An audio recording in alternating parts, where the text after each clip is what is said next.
Imagine spending, I don't know, tens of thousands of dollars, maybe even hundreds of thousands on just the absolute perfect SEO strategy. Oh yeah, a massive investment. Right. You've got the backlinks, you've hit all the keywords, your blog is finally generating real traffic, and then you wake up one morning and realize your customers aren't actually using search engines anymore.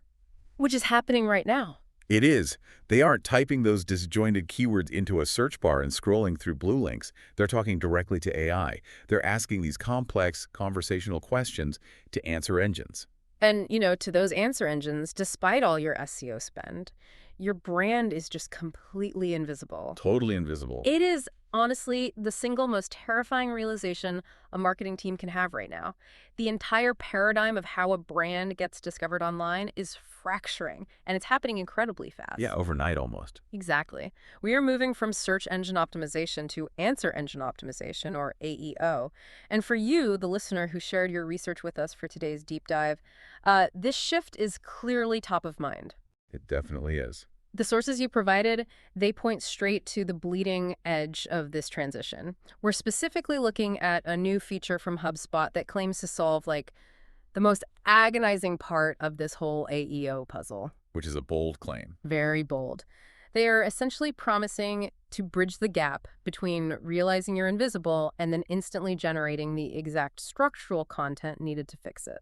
Okay, let's unpack this, because going from we have a massive problem to, oh, hey, a machine just fixed it, sounds a bit like, science fiction. Yeah, it really does. But before we get into the mechanisms of this new tool, let's establish the ground reality. Let's talk about the visibility gap, because reading through the material you sent over, it seems like the current state of AEO is basically a high-tech nightmare for business owners. Oh, the frustration is palpable across the whole industry right now. Up until this point, we've actually had some decent diagnostic tools, Like, you could plug your brand into an analytics platform and it would spit out a report highlighting your visibility gaps. It would show you the exact questions your potential customers are asking in AI, where your company doesn't even warrant a mention in the generated response. It's like going to the doctor because you feel terrible, right? Yeah. And the doctor runs a battery of tests, walks in with a clipboard, and says, well, the diagnosis is clear. You have a severe vitamin deficiency. That's your visibility gap. Spot on. And you say, okay, great. So what's the prescription? Like, how do I actually treat it? And the doctor just shrugs, points down the street and says, I don't know, man. Go into the pharmacy, grab some random bottles, and start guessing. Good luck. That captures the dynamic perfectly. The analytics give you the what, but they completely abandon you on the how. Exactly. Marketers are getting these gap reports, looking at a specific prompt their brand missed, and then just staring at a blank document, trying to reverse engineer this totally opaque algorithm. Which is just a massive bottleneck. Yeah. Huge. They are wasting so much time guessing how to structure a brand new article so that an AI engine will actually pick it up, read it, and use it as a source. And traditional SEO doesn't work here, does it? Because an AI doesn't read a blog post the way a human reads the blog post. No, not at all. If we think about how we used to write for the internet, a human reader, or even a traditional Google crawler, they might appreciate a long narrative introduction, like those recipe blogs where you have to read a 5-page story about someone's grandmother before you get to the cookies. Right. And traditional search engines kind of inadvertently rewarded that behavior for a really long time. Yeah, they did. But answer engines are a direct reaction against that kind of fluff. And AI just does not care about your grandmother's Tuscan vacation. Not even a little bit. Yeah. So if the bottleneck is this manual guesswork, like highly paid professionals trying to figure out how to prep the data for the AI, let's look at how this HubSpot feature actually eliminates that friction. Let's do it. Because the promise here is that you identify a gap, you hit a button, and the AI just builds the post. But I don't want to just list features here. Wow. What is the machine actually doing to the text behind the scenes? So the first pillar, the first thing the system is doing, is building an entirely different kind of scaffolding. Okay. It is not generating a wall of text.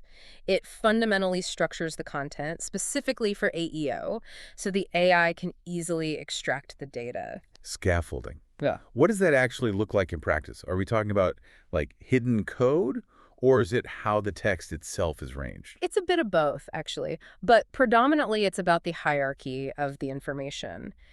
Answer engines look for tight semantic formatting. So it's organizing it visually and structurally. Yeah, the tool automatically arranges the text into a highly scannable hierarchy. Hmm. We are talking about utilizing bulleted lists for immediate clarity, bolding the direct answer in the very first paragraph, and phrasing H2 headers as the explicit questions users are asking. Oh, I see. It's building a data structure first and a readable article second. Okay, which brings us to the second pillar.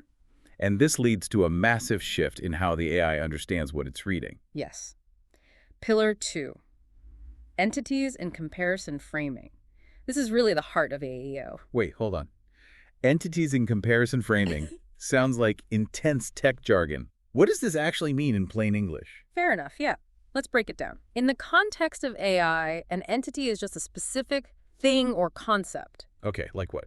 So if you run a B2B software company, your brand name is an entity. Your biggest competitor is an entity. The concept of time tracking is an entity. Got it. The system automatically embeds these specific keywords, these entities related to your business, but the magic is the comparison framing. Because people usually ask AIs for comparisons, right? Exactly. Users don't just ask for a definition, they ask, what is the difference between product A and product B? Right, they want to make a decision. So this tool structures the content in a comparative framework right out of the gate. It explicitly contrasts your entity against others, which gives the AI answer engine perfect, crystal clear context.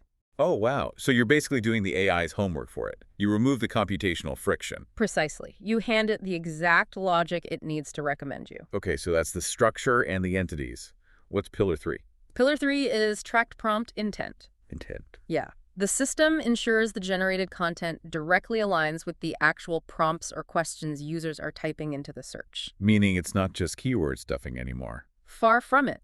If the user's intent is trying to figure out how to integrate your software, the tool isn't going to spit out a generic pricing page. It matches the intent perfectly to ensure high relevance. That is smart, but I have to push back here. Sure. This brings up a common fear, I think. If we have an AI building the scaffolding, an AI mapping the entities and matching the intent, if an AI is writing an article for another AI to read, isn't the resulting blog post going to sound incredibly robotic and, alienate actual human readers? And that is exactly what Pillar 4 solves. Brand voice and content preferences. Okay, how does that work? The feature actively applies your brand's unique tone and voice to the content.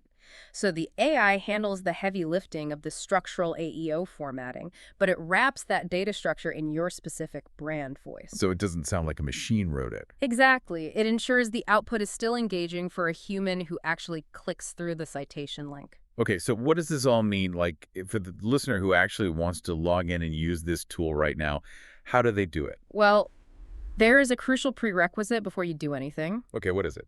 For the best results, you absolutely must first go into your settings and activate the brand voice feature for Breeze Assistant and AI blogs.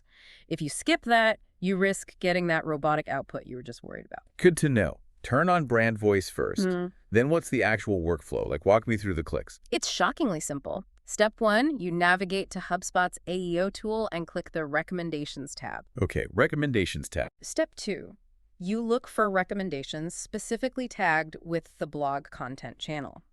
When you find one that targets a gap you care about, you just click Create Blog Post. And then it just writes it. Well, step 3 is you review the overview of the recommendation, make sure it makes sense, and then you hit Generate Blog Post. Wow. But wait, can you change it before it generates? Because I assume you don't just blindly trust it. Oh, absolutely not. And this is a fascinating detail. We enter the review and refine phase. Right. Before the post is finalized, you can adjust the inputs, you can tweak the brand voice, alter your market positioning, and, crucially, set terms to avoid. Oh, I love that. Terms to avoid. Yeah. Because every company has like that one phrase, the legal department banned, or a competitor's trademark you just can't touch. Exactly. You tell the machine, do your structural magic, but do not use these specific words. That's a great guardrail. So what happens after you hit generate? Then you get to the final polish. Once generated, the draft opens directly in the standard blog post editor. So you can still mess with it. Yep. Here, the user can manually edit it. They can command the AI to regenerate specific sections that maybe miss the mark, or if it's perfect, they just hit publish. That is wild. From a diagnosed gap to a published AEO optimized post in, what, an afternoon? Or less, yeah. Okay, before everyone listening rushes off to completely overhaul their marketing strategy, I need to pump the brakes a bit. Let's talk accessibility. Yeah, exactly.